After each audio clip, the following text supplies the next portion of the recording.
এতিয়া আৰম্ভ কৰিছো। শৌনক মুনিৰ কথা শুনি সূত মুনিয়ে এইদৰে ক'বলৈ আৰম্ভ কৰিছিল।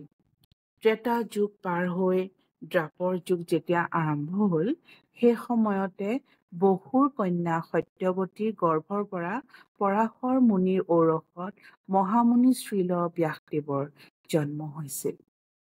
এবাৰ সূৰ্য উদয়ৰ সময়ত তেওঁ অৰ্থাৎ শ্ৰীল ব্যাসদেৱে ৰাতিপুৱা সৰস্বতী নৈৰ পানীৰে স্নান কৰি ধ্যান কৰিবলৈ বহিলে। মহৰ্ষি শ্ৰীল ব্যাসদেৱে যুগৰ কৰ্তব্যত দুখ দেখিছিল। কালৰ অদৃশ্য শক্তিৰ বাবে পৃথিৱীৰ বিভিন্ন যুগত এনে ঘটনা ঘটে। বয়সৰ প্ৰভাৱত প্ৰতিটো বস্তুৰ অৱনতি ঘটাটো অতি জ্ঞানী ঋষিয়ে নিজৰ ঐশ্বৰিক দৃষ্টিৰে চাব পাৰিছিল। বিশ্বাসহীন লোকৰ আয়ুস কম হ'ব আৰু সত্যগুণৰ অভাৱত অধৈৰ্য হৈ পৰিব বুলিও তেওঁ দেখিবলৈ পালে। এইদৰে তেওঁ সকলো জাতি আৰু বৰ্ণাশ্ৰমৰ সকলো লোকৰ মংগলৰ কথা বিবেচনা কৰিছিল।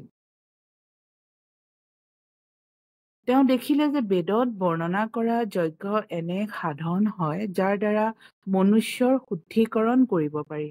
সেইবাবে এই বিধি চিম্প্লিফাই কৰিবলৈকে তেওঁ বেদৰ 4টা ভাগ কৰিলে, যাতে ই সকলো মানুহৰ মাজত বিয়পি পৰিব পাৰে। মূল জ্ঞানৰ উৎস বেদৰ 4টা পৃথক পৃথক ভাগ হৈছিল, কিন্তু পুৰাণত বৰ্ণিত ঐতিহাসিক তথ্য আৰু প্ৰামাণিক কাহিনী পঞ্চম বেদ বুলি কোৱা হয়। প্ৰথমে অকল যজুৰ্বেদ নামৰ এখন বেদেই আছিলে। তাত যজ্ঞৰ 4টা বিভাগৰ উল্লেখ আছিল।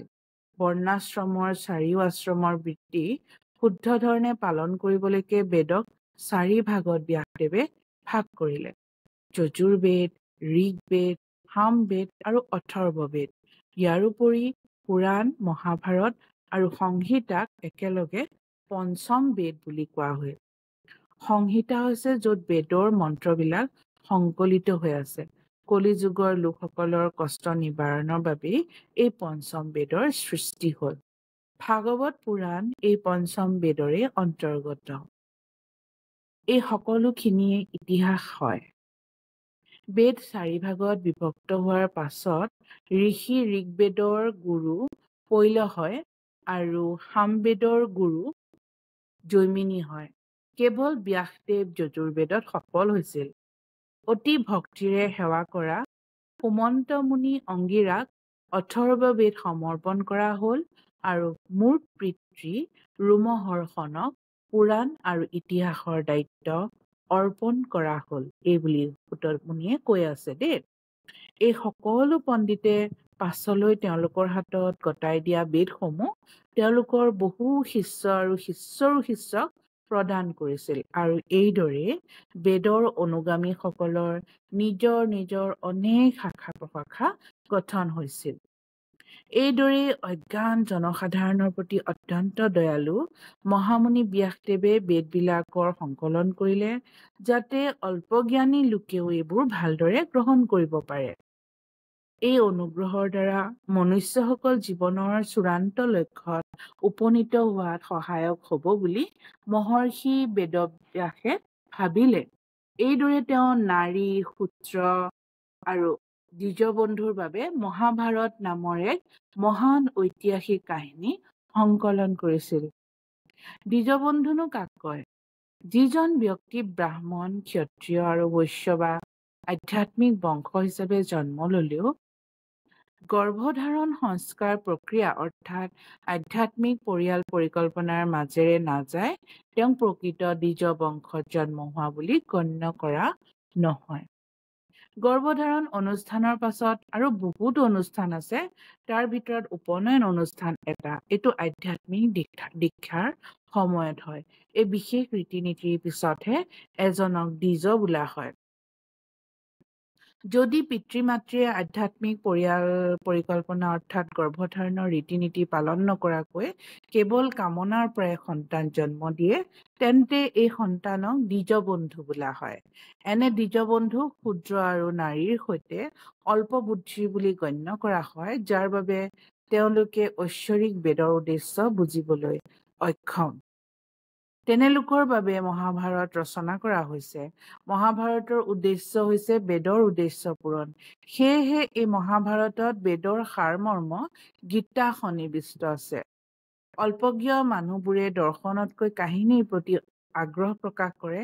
সেয়েহে ভগৱান শ্ৰীকৃষ্ণই কোৱা শ্ৰীমদ্ভাগৱত গীতাৰ ৰূপত বেদৰ দৰ্শনক মহাভাৰতত অন্তৰ্ভুক্ত কৰা হৈছে। হে দ্বিজ ব্ৰাহ্মণসকল, সকলো জনসাধাৰণৰ সামগ্ৰিক কল্যাণত নিয়োজিত হৈ থাকিলেও ব্যাসদেৱৰ মনটো কিন্তু অলপো সন্তুষ্ট নহল। এনেদৰে মানসিকভাৱে অসন্তুষ্ট হৈ ঋষিয়ে লগে লগে চিন্তা কৰিবলৈ ধৰিলে, কাৰণ তেওঁ ধৰ্মৰ সাৰমৰ্ম জানিছিল আৰু তেওঁ মনতে ক'লে, বেদ, গুৰু আৰু যজ্ঞবেদীক মই আন্তৰিকতাৰে পূজা কৰিছো। কঠোৰ উপবাস পালন কৰি মই অনুশাসন পালন কৰি মহাভাৰতৰ ব্যাখ্যাৰ জৰিয়তে গুৰু শিষ্য পৰম্পৰাক প্ৰকাশ কৰিছো, যাৰ জৰিয়তে নাৰী, শূদ্ৰ আৰু দ্বিজবন্ধু মানুহেও ধৰ্মৰ পথ পালন কৰিব পাৰে। যদিও মই বেদৰ বাবে প্ৰয়োজনীয় সকলো বস্তুৰে সম্পূৰ্ণভাৱে সুসজ্জিত, তথাপিও মই নিজকে অসম্পূৰ্ণ অনুভৱ কৰো। এই দুখৰত ব্যাসদেৱক অত্যন্ত অসহায় যেন দেখা গৈছে। হয়তো এইটো কাৰণেই হ'ব পাৰে, কাৰণ মই এইবোৰত শ্ৰী ভগৱানৰ পৰম ভক্তিৰ কথা বিশেষভাৱে উল্লেখ কৰা নাই, যিটো বিষয় সকলো জীৱ আৰু অচ্যুত ভগৱান উভয়ৰে প্ৰিয়। আগতে কৈ অহাৰ দৰে যেতিয়া ব্যাসদেৱে নিজৰ দুখৰ বাবে অনুশোচনা কৰি আছিল, সেই সময়তে শ্ৰী নাৰদ মুনি সৰস্বতী নদীৰ পাৰত অৱস্থিত কৃষ্ণ দ্বৈপায়ন শ্ৰীল ব্যাসদেৱৰ জুপুৰিলৈ আহিছিল। শ্ৰী নাৰদ মুনিৰ শুভাগমনত শ্ৰীল ব্যাসদেৱে শ্ৰদ্ধাৰে থিয় হৈ সৃষ্টিকৰ্তা ব্ৰহ্মাৰ দৰে তেওঁক পূজা কৰিলে। এই শ্লোকত বিধি মানে প্ৰথমে সৃষ্টি হোৱা জীৱ ব্ৰহ্মাৰ বিধি বুলি কাক উল্লেখ কৰা হৈছে? আচলতে এই শ্লোকত বিধি বুলি এটা শব্দ আছে। বিধি ব্ৰহ্মাৰ সন্মানত কোৱা হৈছে। তেওঁ বেদৰ আদি পণ্ডিত আৰু গুৰু। তেওঁ প্ৰথমে ভগৱান শ্ৰীকৃষ্ণৰ পৰা বেদ শিকিছিল আৰু প্ৰথমে শ্ৰী নাৰদ মুনি শিকাইছিল। গতিকে আধ্যাত্মিক গুৰু শিষ্য পৰম্পৰাত শ্ৰী নাৰদ মুনি দ্বিতীয় আচাৰ্য। তেওঁ ব্ৰহ্মাৰ প্ৰতিনিধি। সেয়েহে তেওঁক সকলো বিধি অৰ্থাৎ নিয়মৰ পিতৃ ব্ৰহ্মাৰ দৰে সন্মান কৰা হয়। হৰে কৃষ্ণ।